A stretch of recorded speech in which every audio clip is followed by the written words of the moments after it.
За сайн байцгаана уу? Энэхүү бичлэг хүрж байгаа өглөө өдөр өрөө мэндийг та бүхэндээ хүргэж байна. За DVK дахин нэг удаа CS:GO skins хийхэд цоошин бичлэгээр та бүхэнтэйгээ уулзахад бэлэн болсон байна.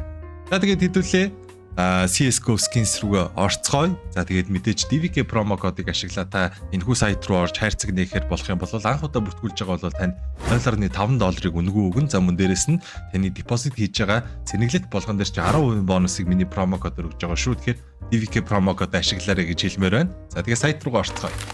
За ерөнхийдөө бол сайтны хувьд бол манайхан бүгдээрээ нэлээ мэддэг болцгоосон байгаа бах. За одоогийн байдлаар над дээр гифтүүд дээр болвол AK-47-гийн Ice Cold-ийн Star Trek Factory New байгаа. Desert Eagle-ийн Ocean Drive-ийн Field Tested байгаа. За AK-47 Asimov-ийн Minimal Wear байгаа шүү. За тэгээд энэхүү гифтнүүд банк бүгдээрээ $2 шалгууртай байгаа. Тэгэхээр $2 сайтад байрлуулснаар мэдээж миний промо кодыг ашигласныхаа төлөө энэхүү скинүүдийг очих боломж нь нээгдэнэ. За тэгээд хэдүүлээ CS:GO skins-ийн хом пэйж руу оронгууд Astro Case гэдэг шинэ ивент гарч ирсэн байгаа. Тэгээд Astro Case руу орох юм бол хамгийн дээд одоо шагнал нь болвол Butterfly Knife-ийн Vanilla байгаа юм байна.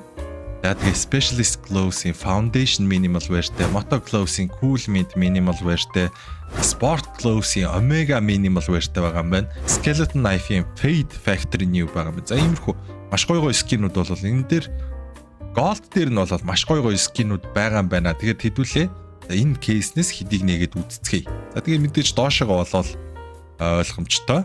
Жохон мяс скинүүд бол зөндөө байгаа.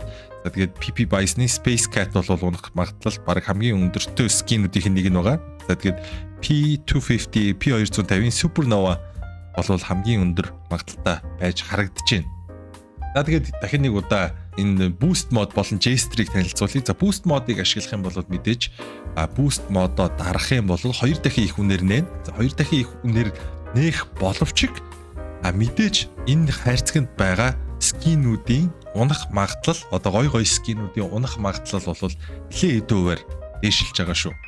За тэгээд Boost mod дээр бол мэдээж магадлалыг дээшлүүлж байгаа болвол Jester асаах юм бол Jester болвол энэ тухайн хайрцагт байгаа скинүүдийн унах магадлалыг тэнцүү болгож байгаа.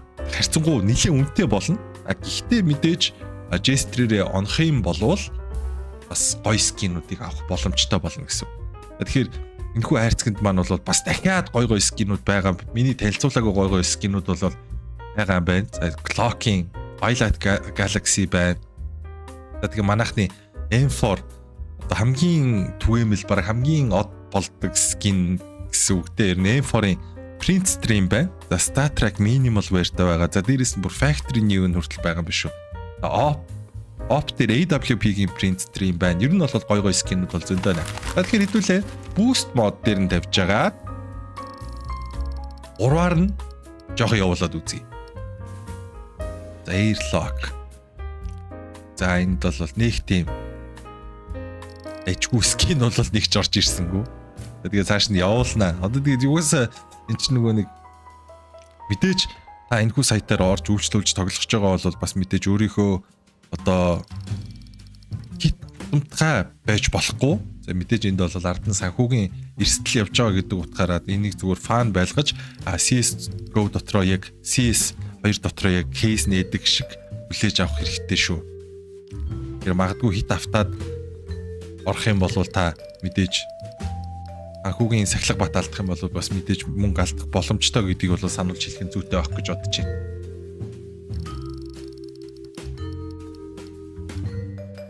Ja, Desolate Space орж ирсэн. Moonrise, Space Cat. Desolate Space маань Star Trek Minimal Wear-тэй орж ирж байна. Окей. Ерөнхий боломжийн Bloodsport P7 орж ирсэн. Гэхдээ лоутууд нь бол юм муу ах шиг байлаа. Энд дээр Starcade юм уу ийшиг ороход Pointless Rail оронгууд арай үнэтэй болох байсан байх гэж бодож байна. Star Trek Minimal Wear-тэй Pointless Rail орж ирсэн. Let's go. Гоё байна. За Mecha Industries-ийн FAMAS дээр Star Trek Minimal Wear орж ирсэн. За хэдүүлээ дахиад явуулж Gold no. Boost-тэй Gold унгаангаа алтлаа штэ. Come on. Яа.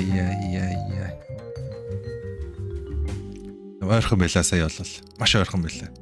Яд голд яваад өнгөрч. White out. Let's go. White out Asimov P250 Desert Eagle Mecha Industries. За энэ дээр бол баг хамгийн боломжийн юм унгаас баг энэ байлаа. За тэгээд энэ дээр бол Jester гэж байгаа. За Jester-ыг хэдүүлээ 3-аар нь дараад үзье. За тэгээд мэдээж ац байх нь үгүй юу гэдг нь бол бодохгүй хэдүүлээ үр дүнгийг харах болно. Jester-ыг тоглож байгаа. Манай Master хийснээр баруун хамгийн доотлолын доотлолт нь Gold баруун талдаа гарч ирүүл Jester даардаг. За одоо Master-ийнхаа тааж өгсөн замналаар хэдүүлээ явна. За энэ дээр ингээ гараад ирсэн. За Jester биднийг Азийн тэнгэр USA Twilight Galaxy орж ирсэн. Залуусаа. Factory New $1263 орж ирж байна. Тэгээд ийм аз болвол гэхдээ маш ховор тохиолдог гэдгийг бол ойлгох хэрэгтэй байх. Гэхдээ энэ бол огтосоо боломжгүй зүйл бас биш гэдгийг бол зүйлхийн тулд би бас Jester дараад 3-аар нь нээсэн. Тэр нь бас ашгүй аз болж онлоо. Тэгэхээр нэг иймэрхүү гэсэн. За тэгээд хэдүүлээ апгрейд рүүгээ ороод апгрейдэн дээрээсээ жоохон явуулаад үзье. Би ер нь апгрейд хийхдээ шууд ер нь юу яад юм дөө. Бараг ингэчүүл амар юм шүү. Ингэж апгрейд хийнгүүтээ sustained. Окей. Би бол зүүнээс эхэлтний ер нь дандаа. Зүүн маань уг нь бол зүүн л байлаа. Гэхдээ юу яасангүй. Яг очих ёстой газар бол очисонгүй. Хэдүүлээ одоо бол 2x-ээр явуулнаа. Safari mesh дахиад зүүн. Яа болж гин? Зүүн хоёр удаа зүүн унсан учраас одоо би баруун дээрээ апгрейд хийн гэсэн үг. Одоо баруун. Тэгэлгүй яах вэ? За ингээд би бол ер нь маш том шиг хийчлээ. Одоо энэ дээрээс одоо зүүн дээрээ гэж бодож байгаа. Зүүн баруун зүүн гэдэг байгаа шүү дээ. Миний яг классик арга барил. Одоо л яг үнэн эсхийг яг баталцгаая. Тэгэлгүй яах вэ? За ингээд би бол ямар тач эхэлснээс хойш нэлийн хэдийг бол нэлийн ашиг хийсэн харагдаж байна. За тэгээд энэ удаагийн бичлэг ерөнхийдөө таалагдсан байх гэж бодож байна. Дахин нэг удаа хэлэхэд энэ хүү сайт руу маань орохдоо та бүхэн маань санхүүгийн сахилга бата бас бариарай. Энэ бол гэхдээ ямар нэгэн мөрөөдөө тоглоом болвол биш. Энэ бол CS дотор хайрцаг задлтгийг веб хувилбар болгосон л ийм зүйл байгаа шүү. Тэгэхээр мэдээж бас зүгээр ойлгоорой гэж хэлмээр байна. За тэгээд өнөөдрийн бичлэгтэйг хамт байсан та бүхэндээ баярлалаа. Дараагийн бичлэгээр уулзлаа. Түр баяртай.